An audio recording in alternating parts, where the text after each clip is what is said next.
بسم اللہ الرحمن الرحیم۔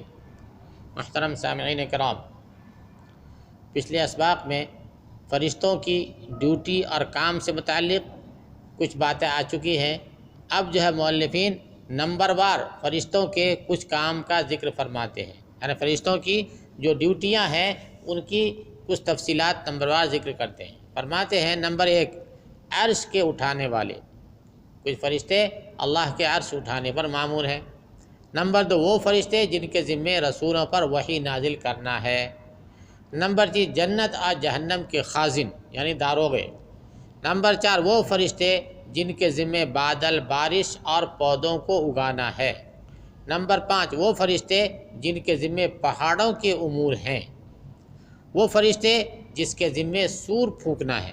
نمبر 7، وہ فرشتے جو بنی آدم کے نامہ اعمال لکھنے پر مأمور ہیں۔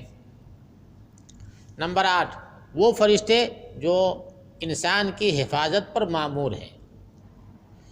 جب اللہ تعالیٰ کسی پر کوئی معاملہ مقدر فرما دیتے ہیں تو وہ فرشتے اس انسان کو چھوڑ دیتے ہیں، چنانچہ جو تقدیر لکھی جا چکی ہے وہ واقع ہو جاتی ہے۔ یعنی انسان کے حفاظت پہ فرشتے تو مأمور ہیں، لیکن کبھی کبھی ان کی ڈیوٹی جو ہے اللہ تعالیٰ ہٹا دیتے ہیں اور پھر انسان کو کچھ حادثہ وغیرہ پیش آ جاتا ہے۔ تو وہ کیوں فرشتے کی حفاظت جو ہے اللہ تعالیٰ تھوڑی دیر کے لیے یا وقتی طور پہ یا اپنی مصلحت سے ہٹا لیتے ہیں، تب جو ہے انسان حادثات کا شکار ہو جاتا ہے۔ نمبر 9، وہ فرشتے جن کے ذمے انسان کے ساتھ رہنا اور ان کے لیے بھلائی کی دعا کرنا ہے۔ کچھ فرشتے انسان کے ساتھ ہیں اور ہمارے لیے بھلائی کی دعا کرتے رہتے اللہ سے۔ نمبر 10، وہ فرشتے جو رحم مادر میں نطفہ کے امور اور انسان میں روح پھونکنے اور اس کا رزق اور عمل، بدبختی یا سعادت مندی لکھنے پر مامور ہے۔ یعنی کچھ فرشتے کی ڈیوٹی جو ہے ماں کے رحم پہ ہوتی ہے۔ جب بچے کا جو ہے ماں کے رحم میں قرار پاتا ہے تو ایک فرشتے کو اللہ تعالیٰ اس پہ مامور کرتے ہیں اور اس کے ذمے کچھ کام ہوتا ہے، جیسے اس میں روح پھونکنا، اسی طریقے سے اس کی روزی لکھنا اور اس کے لیے عمل وغیرہ، بدبختی یا سعادت مندی جو بھی ہے اس کو لکھنا۔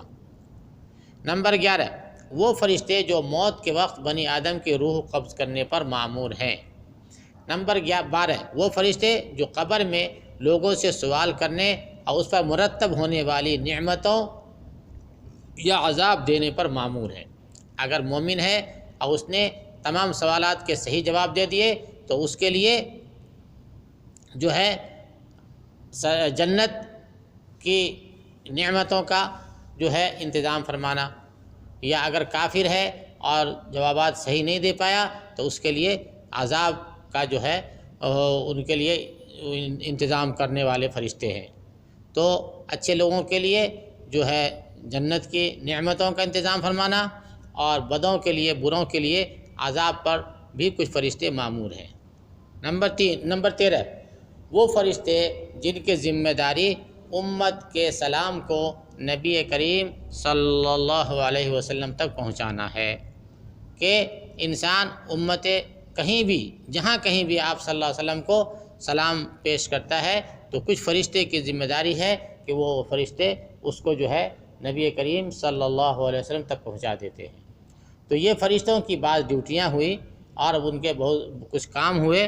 اس تعلق سے مجموعی طور پہ مؤلفین قرآن پاک کی اس آیت سے استدلال فرماتے ہیں کہ الذین یحملون العرش ومن حولہ یسبحون بحمد ربہم ویؤمنون بہ ویستغفرون للمؤمنین ویستغفرون للذین آمنوا، کہ عرش اٹھانے والے اور اس کے پاس کے فرشتے اپنے رب کی تسبیح حمد کے ساتھ ساتھ کرتے ہیں اور اس پر ایمان رکھتے ہیں اور ایمان والوں کے لیے استغفار کرتے ہیں۔ اسی طریقے سے ایک جگہ اللہ کا فرمان ہے وَلَوْ تَرَىٰ إِذِ الظَّالِمُونَ فِي غَمَرَاتِ الْمَوْتِ وَالْمَلَائِكَةُ بَاسِطُو أَيْدِيهِمْ أَخْرِجُوا أَنفُسَكُمْ۔ ترجمہ، اور اگر آپ اس وقت دیکھیں جب کہ یہ ظالم لوگ موت کی سختیوں میں ہوں گے اور فرشتے